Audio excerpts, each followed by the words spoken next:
Irmãos, que a graça e a paz do nosso Senhor permaneça com todos vocês, amém? Vou tirar minha máscara, porque eu estou aqui a mais de 3 metros de qualquer um dos irmãos, e assim eu posso falar com mais facilidade. Vou convidar vocês para ficarem em pé e nós vamos orar. Nós estamos no novo horário, estamos começando o culto às 19 horas, para terminarmos às 20 horas. Alguns irmãos ainda estão meio confusos com o horário, mas vamos ajustando isso aí, logo todo mundo vai estar sabendo. Vamos orar, queridos. Feche os seus olhos, coloca a tua vida no altar do Senhor Deus agora. Senhor, muito obrigado porque podemos estar na tua casa. Obrigado, Senhor, porque temos sentido a tua mão nos amparando, nos sustentando. Temos sido conduzidos pelo Senhor. Olha por todos nós agora. Aceita-nos na intenção que temos de cultuá-lo. Olha também pelos teus servos que não podem estar aqui. Estende a tua mão sobre cada um deles. Olha por aqueles, Senhor Deus, que estarão vendo e ouvindo o ato de culto que estamos prestando agora. Tem misericórdia, concede graça sobre cada um deles, que possam também sentir a tua presença no momento que ouvirem, como estamos sentindo agora na tua casa. Olha por todas as famílias, concede graça para com os que estão trabalhando, para que, protegidos pelo Senhor, continuem tendo saúde. Olha pelos que estão cuidando da saúde, Senhor Deus. Nós vimos orando constantemente por esses, para que eles, protegidos pelo Senhor, possam realizar esse ministério tão importante de cuidar da saúde das pessoas. Abençoa a despensa do teu povo, abençoa as indústrias, as empresas onde o teu povo trabalha, para que essas empresas, essas indústrias não fechem, não parem, para que os teus servos continuem tendo local para ganharem o pão de cada dia. Continua nos abençoando nesta noite, na tua palavra, concede-nos graça para que ao cantarmos venhamos a sentir movidos pelo Espírito de uma alegria muito especial e também, Senhor Deus, dá ouvidos às súplicas que todos estaremos fazendo nesta noite. Tudo isto, para a honra e glória do teu nome que pedimos e pedimos em nome de Jesus. Amém. Deus seja louvado. Nós vamos cantar. Se vocês quiserem sentar, podem. Se quiser ficar em pé, pode. É os 398 que nós vamos cantar. 398. Eu sempre lembro os irmãos, ao estarem chegando para o culto, que nós temos ali na porta um tapete que está no chão, de tecido, e esse tapete sempre é embebido em álcool. Então a pessoa pisa ali, qualquer possibilidade de propagação de enfermidade que estiver na sola do sapato lá vai ser morta. Temos ali o álcool líquido, temos o álcool gel, todos estamos usando aí as máscaras. Louvado seja o Senhor Deus pela maneira que os irmãos têm se portado no culto, todos divididos, sem contato, as cadeiras com o distanciamento ótimo, tudo perfeito. Vamos cantar 398?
com Jesus, meu Senhor.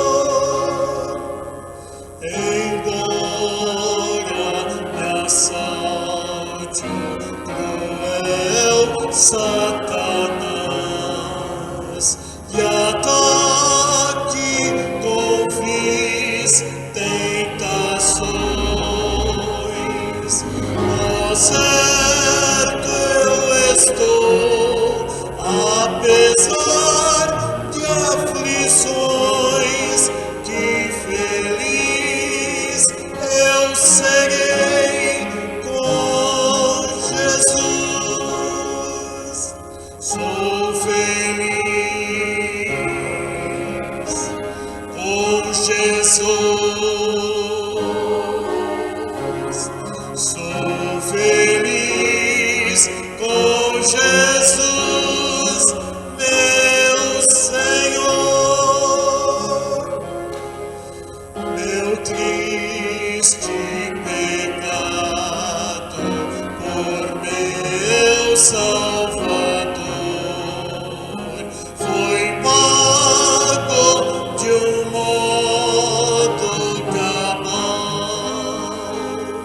Valeu-me o Senhor, ó mercê sem igual. Sou feliz, graças dou a Jesus. Sou feliz com Jesus. Sou feliz com Jesus, meu Senhor.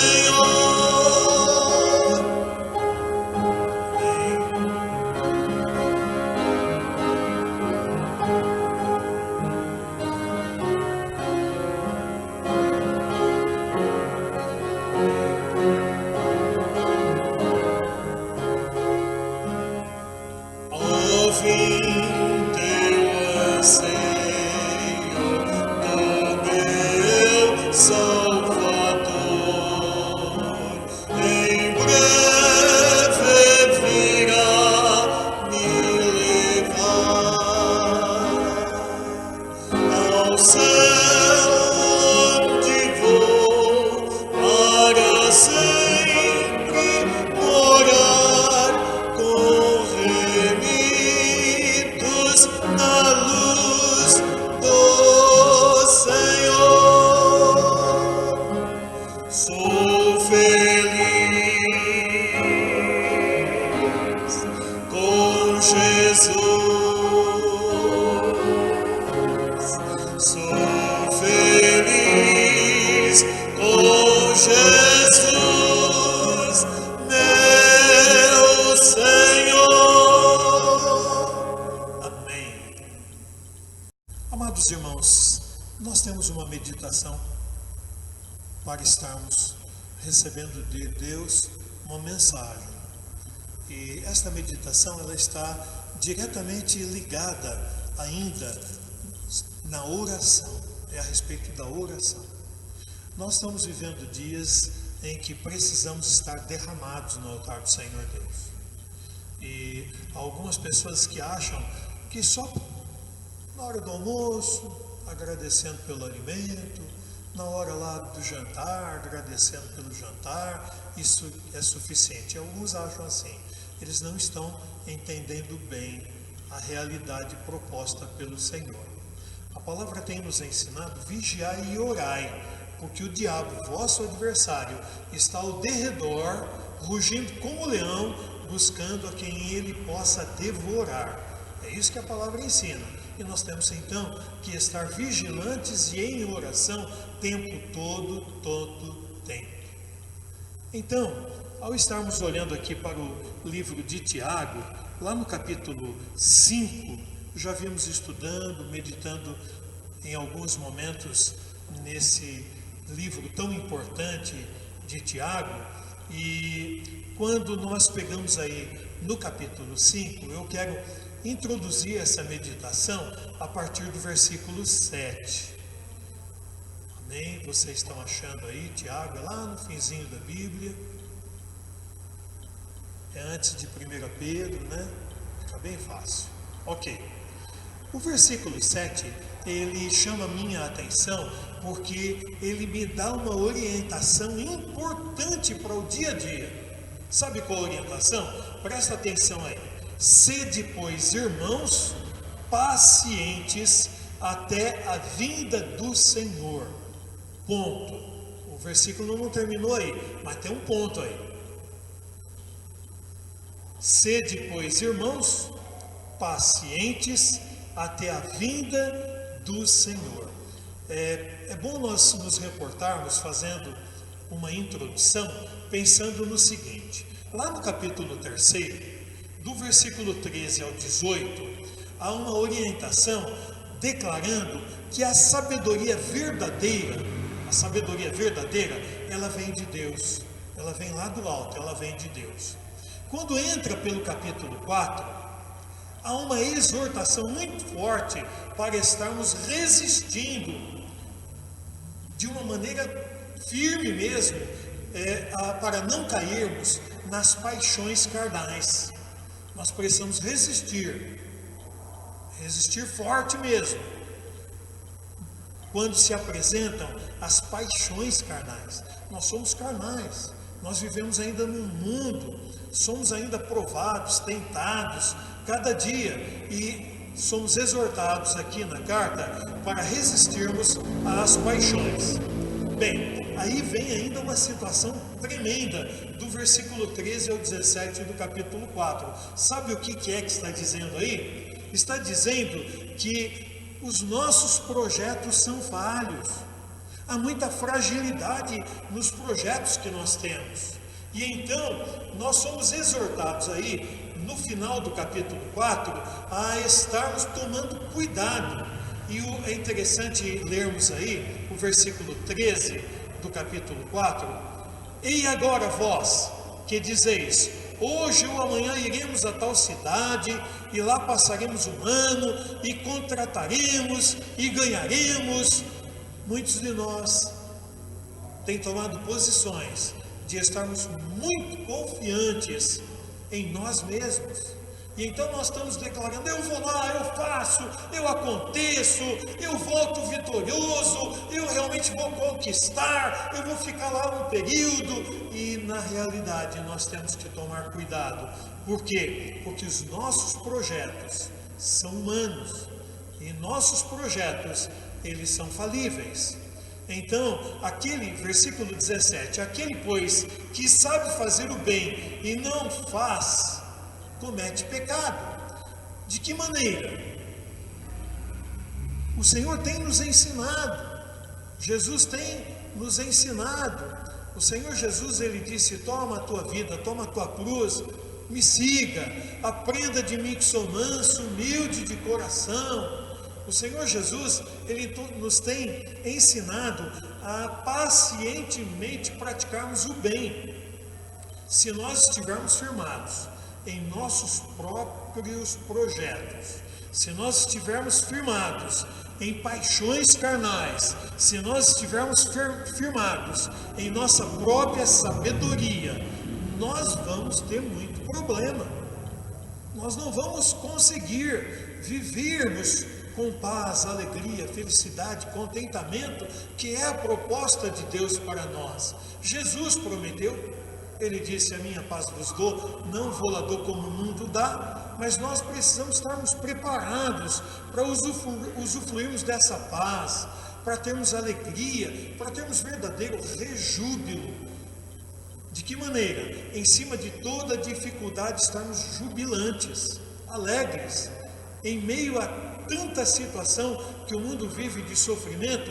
Nós podemos ter paz, sermos jubilosos no poder da ação do Senhor, e em nós e através de nós, porque é dele que vem a vitória. Então nós não podemos exercer só a nossa sabedoria humana. A verdadeira sabedoria vem de Deus. Nós não podemos estar nos entregando às paixões carnais. Nós temos que lutar contra as paixões carnais. Nós não podemos ficar só firmados no nosso egocentrismo, querendo que os nossos projetos é que tenham êxito. Nós precisamos estar firmados na vontade maravilhosa de Deus. O projeto de Deus é que precisa ser realizado através da nossa vida. A palavra ensina que do coração do homem vêm os projetos, mas a realização vem da boca de Deus. Aí quando nós chegamos no capítulo 5, no versículo 7, e eu vou ler de novo aqui, a primeira parte do versículo, ele declara assim: sede, pois, irmãos, pacientes. Até quando? Até a vinda do Senhor. Eu preciso ter paciência. Eu preciso ter paciência para eu vencer o meu próprio eu. Você precisa ter paciência para vencer o teu próprio eu, a tua própria vontade material, carnal, a tua própria condição de achar que é sábio. Você precisa vencer as paixões. Eu também preciso. E ele declara na sequência desse versículo, de número 7 do capítulo 5, usando aqui uma ilustração, e essa ilustração é importante para ser aplicada em nossa vida. É na segunda parte do versículo 7. Eis que o lavrador espera o precioso fruto da terra, aguardando-o com paciência, até que receba a chuva temporã. A chuva, aqui tem uma expressão, serôdia, aquela chuva que vem no momento certo, no momento exato. Da boca de Deus vem a realização dos projetos que precisam ser alcançados através da nossa vida. Eu tenho sonhos, vocês têm sonhos, não têm sonhos? Todos nós temos sonhos. E para que esses sonhos sejam realizados, eu fico conjecturando, pensando, E eu fico aqui até fazendo alguns planejamentos, mas se nós não estivermos firmados na sabedoria que vem do alto, se nós não estivermos firmados em oração, em súplica ao Senhor nosso Deus, nós não teremos êxito, conquistando, alcançando, realizando os sonhos que estamos tendo. Sabem, queridos, é interessante observarmos nessa parte. Ele no versículo 8, ele chama de novo nossa atenção, capítulo 5, versículo 8, sede vós também pacientes. Chama atenção para a paciência.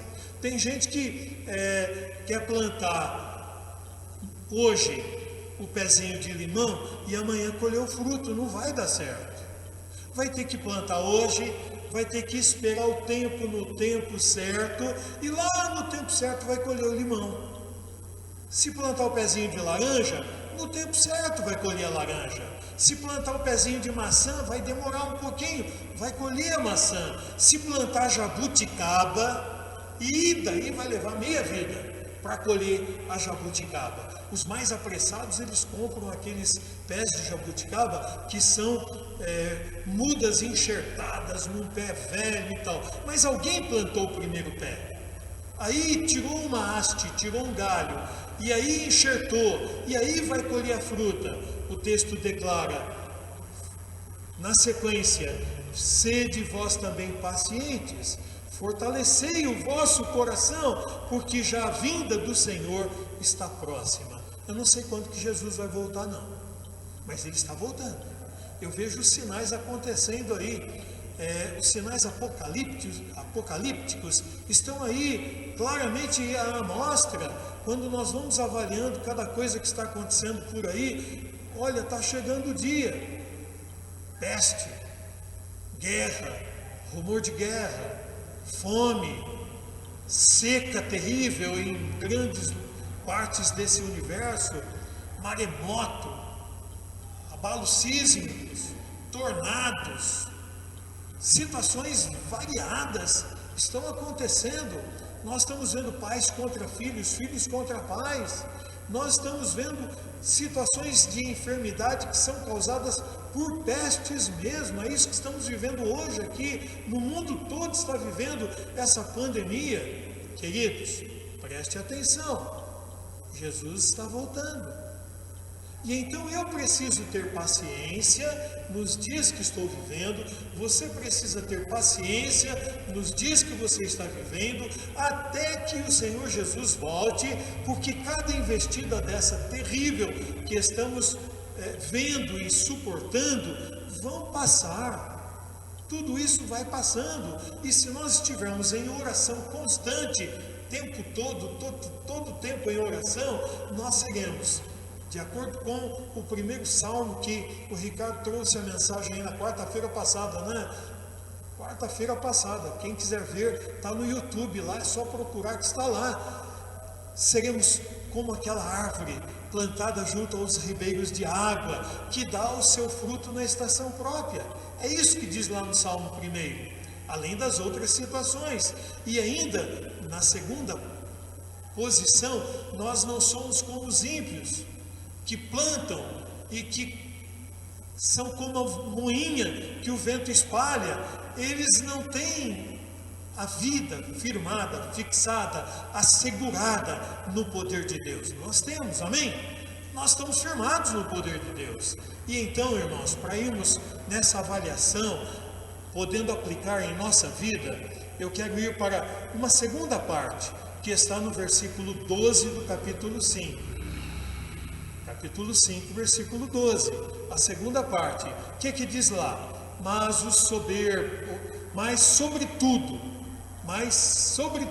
meus irmãos, não jureis nem pelo céu, nem pela terra, nem façais qualquer outro juramento, mas que a vossa palavra seja sim, sim, e não, não, para que não caia em condenação. Há muitos que não têm palavra verdadeira. Há muitos que estão vivendo hoje ao léu da sorte. Há muitos que não estão diante do Senhor Deus, dizendo: Senhor, faz a tua vontade na minha vida. E imediatamente coloca a vida no altar do Senhor e deixa Deus agir. E então a vontade maravilhosa de Deus é aplicada na vida dessa pessoa. Há muitos que na realidade ficam tentando o Senhor Deus. Há muitos que não estão cumprindo essa parte. Eles juram por Deus, eles juram pela natureza, eles juram por coisas que são realidade de Deus, na operação de Deus, realizadas por Deus. E eles não podem, nós não podemos jurar por isso. Mas nós podemos nos colocar debaixo da potente mão de Deus. E quando perguntarem para nós a razão da nossa fé, nós haveremos de dizer: sim, essa é a minha fé. Estou firmado no poder de Deus. Estou firmado, nascido de novo em Jesus. O Espírito Santo habita em mim. E eu estou vivendo debaixo da mão poderosa do Senhor Deus. A mão de Deus está na minha vida. E essa é a minha palavra final, diante de qualquer questionamento, que tem que ser sua palavra final também. Somos questionados nesse mundo, mas nós não vamos nem tentar a Deus e nem ter palavra que não seja sim, é isso, não, não é aquilo. Precisamos estar firmados. A terceira e última parte que eu quero meditar com vocês, ela está a partir do versículo 13 e ela estende-se até o versículo 17 do capítulo 5. Lá vamos nós. Está alguém entre vós aflito? Está alguém aflito? Muitas vezes eu estou aflito. Muitas vezes você está aflito. E eu encontro aqui neste versículo 12, aliás, versículo 13 e 14, três situações fundamentais para eu estar todo dia todo, na presença de Deus. É situação fundamental. E está alguém entre vós aflito? É uma pergunta. Olha só a resposta. Olha a resposta. Cante: está alguém aflito? Ore. Ore, simples. Está aflito? Ore, se derrame no altar do Senhor. Eu tenho ouvido algumas pessoas orar E eu tenho ficado preocupado com a oração que algumas pessoas fazem. No nosso contexto, pela misericórdia de Deus, nós temos orado e derramado o nosso coração no altar do Senhor Deus de uma forma correta, certa. Mas eu tenho visto pessoas querendo colocar a própria vontade sobre a vontade de Deus. Não aceitam as aflições do momento, não aceitam as situações que estão aí sobre as pessoas e elas brigam com Deus. Está alguém aflito? Ore, coloca diante de Deus a sua aflição, pede misericórdia para Deus. Nós não podemos exigir nada de Deus, mas o Senhor Deus, a mão dele está sobre nós. Sabe o que Deus diz lá no Velho Testamento? É que os nossos pecados é que atrapalham de recebermos a resposta do Senhor Deus. A palavra declara lá o seguinte: eis que a mão do Senhor não está encolhida para não poder salvar, para não poder libertar, mas as pessoas vivem no pecado delas, elas amam o pecado e elas querem brigar com Deus estando no pecado. Está alguém entre vós aí aflito, sofrendo, com tristeza? Ore. Aí ele coloca assim: está alguém contente? Está alguém contente? Cante louvores. Mas as pessoas, quando estão contentes, esquecem de cantar louvores, esquecem de adorar o Senhor. Elas passam a ser pessoas amargas, elas brigam com Deus no momento porque têm aflição, e quando estão alegres por terem recebido alguma libertação, esquecem do poder de Deus, que agiu na vida delas e concedeu, derramando graça, alegria, contentamento, vitória.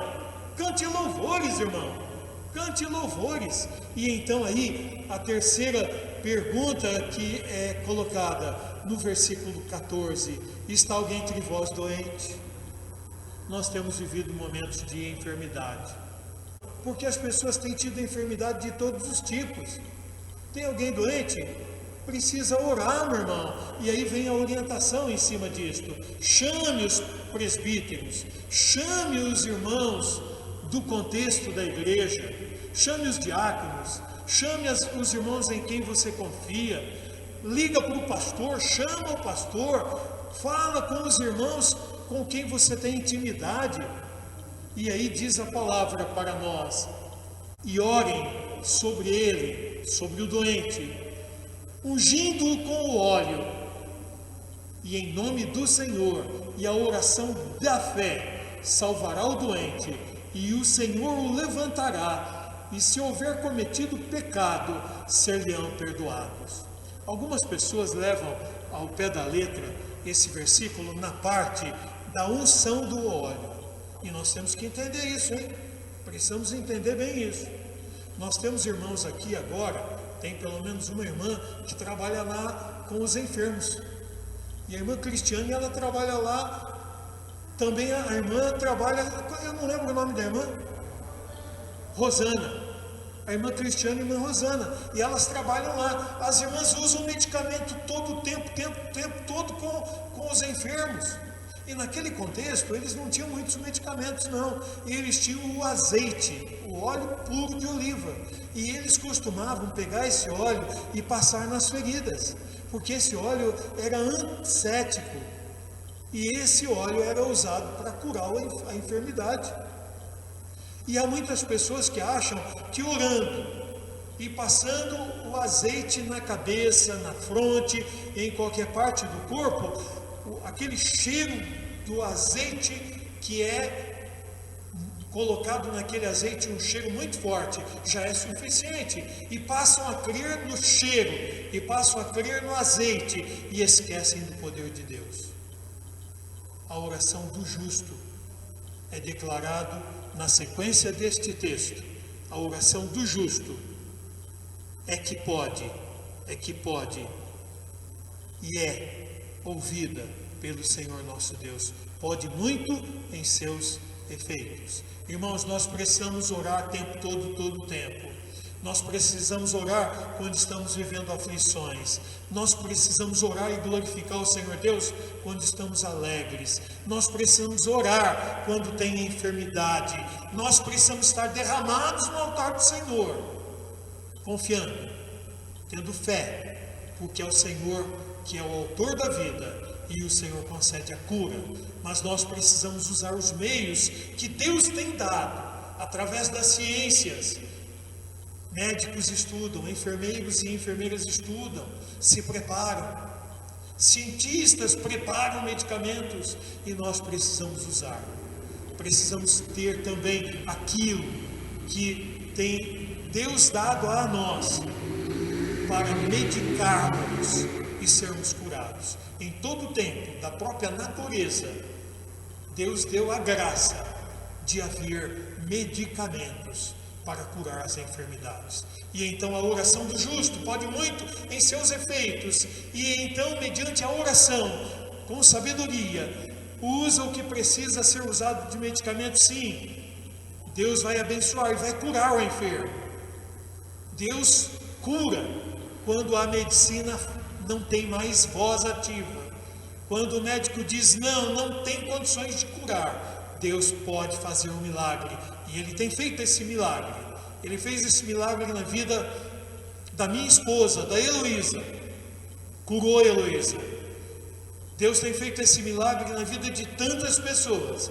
Quando toda a medicina falha, quando os medicamentos não dão mais certos, a oração do justo pode muito em seus efeitos, porque a graça do Senhor é derramada sobre todos aqueles que com fé, sabendo que não tem nada para dar em troca ao Senhor Deus, suplicam ao Senhor Deus, o amor do Senhor Deus, sem igual, realiza os milagres que se fazem necessários na vida das pessoas. E todos os milagres que o Senhor Deus tem feito são mediante a vontade do Senhor Deus, são mediante a necessidade da realidade para glorificar o nome do Senhor na vida daquele que é o alvo desse milagre.